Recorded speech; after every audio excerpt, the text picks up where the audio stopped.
Let's get to my United Football League Power Rankings ahead of Week 3 action. And for the second week in a row, we had some outstanding UFL games that came down to the final play in many instances, but somebody got to win, somebody got to lose. We're going to start at number 8 and work our way to number 1 as we continue to march through this 10-week season to the playoffs and crowning our first UFL champion. Number 8, the Houston Roughnecks are 0-2. CJ Johnson's squad looked like they knew something for the second week in a row, going up to Audi Field to play the DC Defenders, came up a little bit short.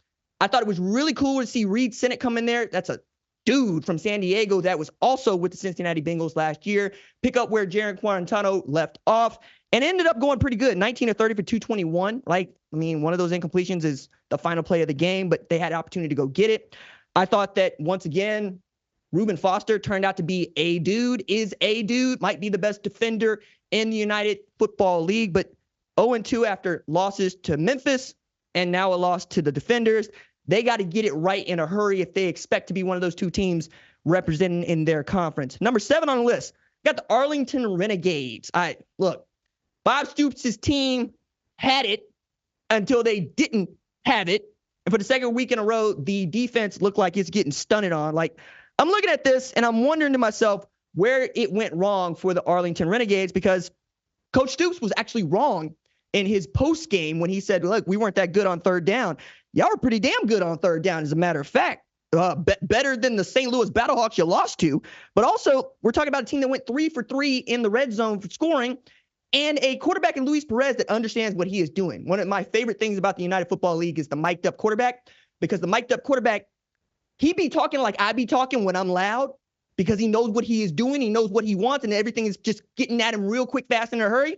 And he's having to yell back at the offensive coordinators, and the offensive coordinator is yelling back. And I really enjoy this dynamic between Chuck Long and Luis Perez, who be in somebody's headset talk about, hey, we're running this. Don't call run, pass. They're calling out run, pass on here.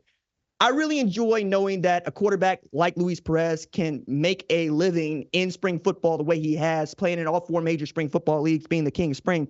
But also they got to get back on the good foot. This is a team that is actually 6-8 since they returned to XFL competition in 2022 and somehow up and won the XFL championship last year. Now, I love Coach Stoops. Y'all know this. I'm in the bag for Coach Stoops, but I can't do no 0-2. But when you're playing in front of the crowd that they were playing in front of in St. Louis, it's just going to be difficult. Maybe they can get it right when they get back to perhaps stopping people from scoring, because that's all it is. If you can stop people from getting in the end zone, I think the Renegades are up and running because they can score with the best of them. Now, number 6, I got the Memphis Showboats, who had the worst loss for a spring football team that I have seen since we returned to spring football in 2020. This one was a heartbreaker, and this one was dramatic. And it was even more dramatic with the mic'd up segments of this league. I really enjoy listening to Coach DiFilippo going up and down the sideline, keep coming back to his defensive coordinator, Carnell Lake, with 48 seconds left to go against San Antonio Brahmas, going, do you want the timeout? No, I'm good. Do you want the timeout? No, I'm good. He must have asked Carnell Lake if he wanted the timeout 4 times for Carnell Lake to say, no, I'm good. And then they get out there and they gave up 20 points in the final quarter of a game they were leading 19-0, and 12 points in the last minute of the game. It's tough out there for them. But you know what? Maximilian Roberts looked really good coming off the edge. He had 2 sacks in that game and a forced fumble. Case Cook has had 252 total yards, but that's just a game you have to finish if you're the Memphis Showboats. One, you're a good football team, and you were winning that game in every way you needed to win that game up until you lost it. I'm talking about the first half. We're talking about a San Antonio Brahmas team that ran more plays than it had total yards. They were going nowhere fast. And because of the nature of this sport and the nature of these rules, they gave themselves an opportunity to go snatch a win when they should have taken a loss. Coach DiFilippo called this one of the most disappointing losses that he's ever been a part of. He is a man that takes losing personally. He puts everything he has into a football team. I think the Memphis Showboats are going to figure it out, but 1-1, I expect them to be 2-0. We'll see how this goes the rest of the way. Number, 5 on the list for me. Yeah, Michigan Panthers, also 1-1. I thought E.J. Perry was doing a pretty good job, all things considered. It looked like he lost his job for a little bit. They put in LSU quarterback Danny Etling. Danny Etling went out there and did, not as great a job as E.J. Perry was doing. They put E.J. back in there, and he ended up really giving them a shot to win late. Now, outside of all that, I could point to you, he was running for his life because he was, right? They gave up 7 sacks. That offensive line can't give up no 7 sacks. And you got to get more out of your run game with a guy like Wes Hills back there, because I think that could be the best tailback in the league, but he is not, right? And I think that's got to go. Mike Nolan, you got to go up to your offensive coordinator and go, put the ball in his belly.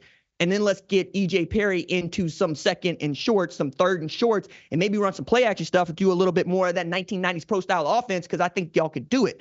However, all you got to do is get it past 50. All you got to do is get it past 50, because the best kicker in the league is on your football team. The Birmingham Stallions got to say this the last couple of years with Brandon Aubrey, who made a training camp, Dallas Cowboys, came an all-pro, set an NFL record for consecutive field goal makes with 19 in his rookie year. And then they got this found money named Jake Bates. So for the second week in a row, Jake Bates hit a field goal from 60 plus. 64 in week 1, 62 in week 2. And he's only kicked 3 field goals since high school, all of them in the United Football League. And he is 3 for 3, 64, 62, and 53. Leg for days. And Mike Nolan has to know this. Now, I've already heard from 3 NFL scouts going, he's going to be at a camp. It's just whether or not I get him in my camp or their camp. And again, found money, because this is a man that was brought in to kick the ball deep, not to kick field goals, because he was all SEC as a kickoff specialist at Arkansas before going to play soccer for a little while, coming back in the United Football League because, well, we move the ball back and we like to be able to kick the ball as far as we possibly can. And then they put him out there basically with the half inning in the first week, and he went and nailed from 64 yarders, making him the first professional football kicker to make 60 yarders in back-to-back weeks since Brett Maher did it for the Dallas Cowboys, 2019, week 6 and week 7. And for those of y'all that are paying attention, Justin Tucker hit from 66 at Ford Field. Hello. Jake Bates hit from 64, and it looked like he would have been good from 70 on both occasions, right through the middle. Somebody's going to pay that man a lot of money to kick footballs in the NFL. Number 4 on the list, we got the DC Defenders. Jordan Ta'amu is still one of the better quarterbacks that we've seen over the last couple of years, 3 years, honestly, in spring football. But it was very clear that they needed a running game to help supplement what he can do through the air. They got 11 points in the final quarter to win the game against the Houston Roughnecks. But at times I was looking at this going, y'all need to get out of y'all's own way. And I could see why this team was 9-1 last year. When they got it rolling, right? When you got your offensive coordinator and Fred Kai's absolutely in his bag with Jordan Ta'amu, you got a chance. When you got Greg Williams running a bare front in the first half because he knows you can't stop it, you got something. I think Reggie Barlow really wanted to get back home. Audi Field is an absolute advantage. I think it's the second best atmosphere in spring football right now, and that really did pay dividends. Ta'amu put together second consecutive 200-yard passing performance and was averaging better than 12.7 yards per pass. Again, just got to supplement that with a pretty outstanding run game, and I think you can be in that XFL divisional, right, for the conference championship and maybe get to the UFL championship game. Number 3 on the list, I got the St. Louis Battlehawks, led by one A.J. McCarron. I got to remind people, it's not just that A.J. McCarron was on an Alabama team that won a national championship, is that A.J. McCarron was the first team All-American at Alabama. We forget that, and then he shows up at St. Louis, and he's absolutely out there dealing.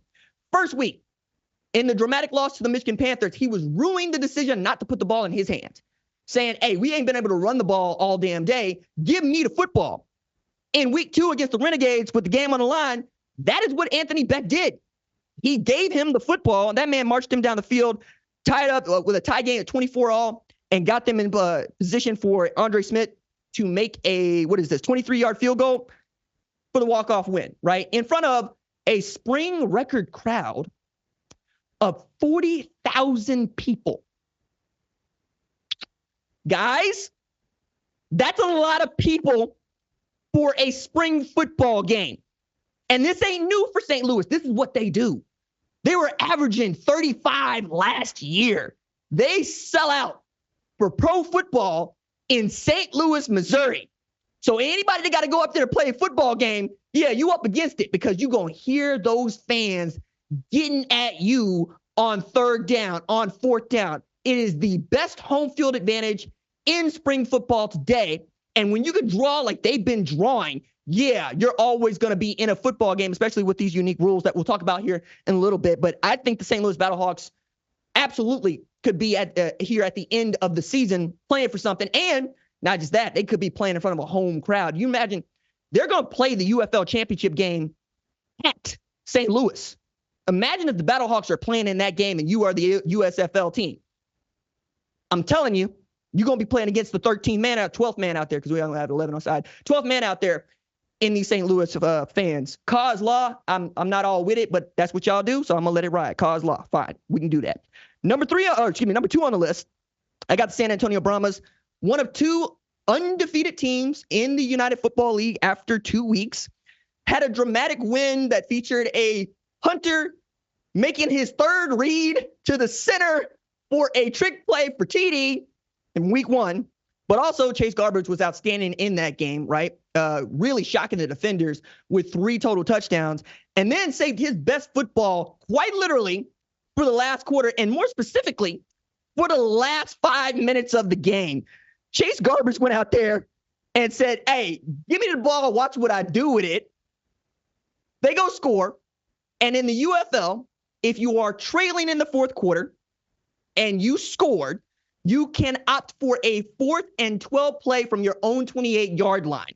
If you convert it, clock keeps running and you got to go through it.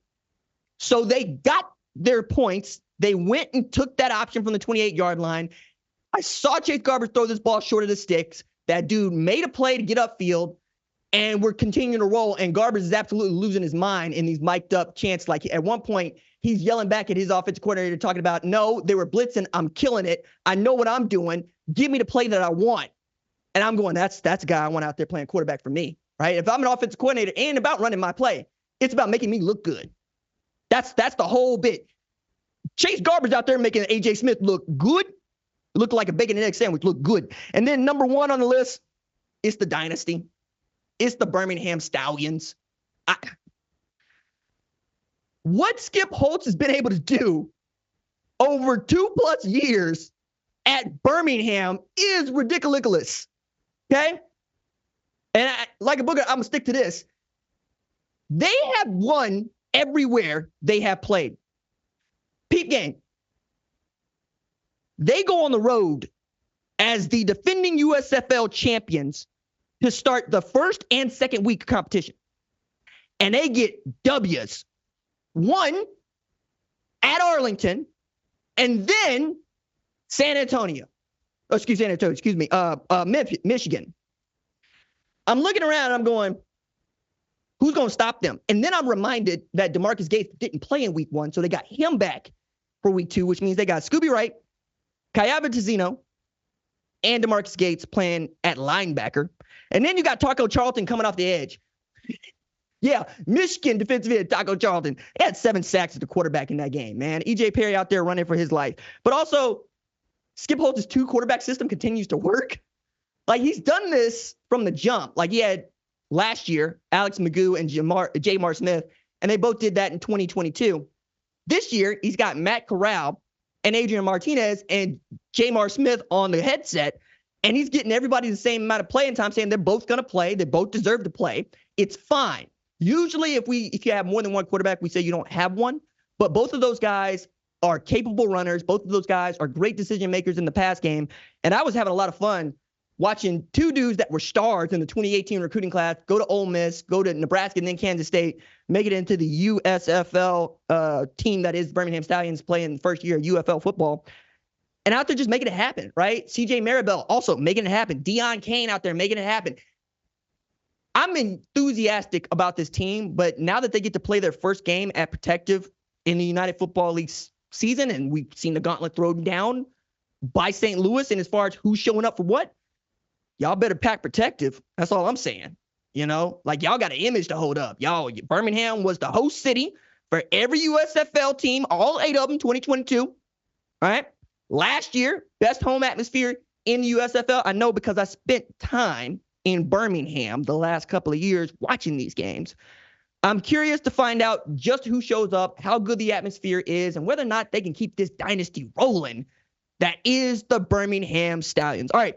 If you like what you've seen, consider subscribing to the #1 college football show on YouTube, the Fox Sports app, or wherever you get your podcast.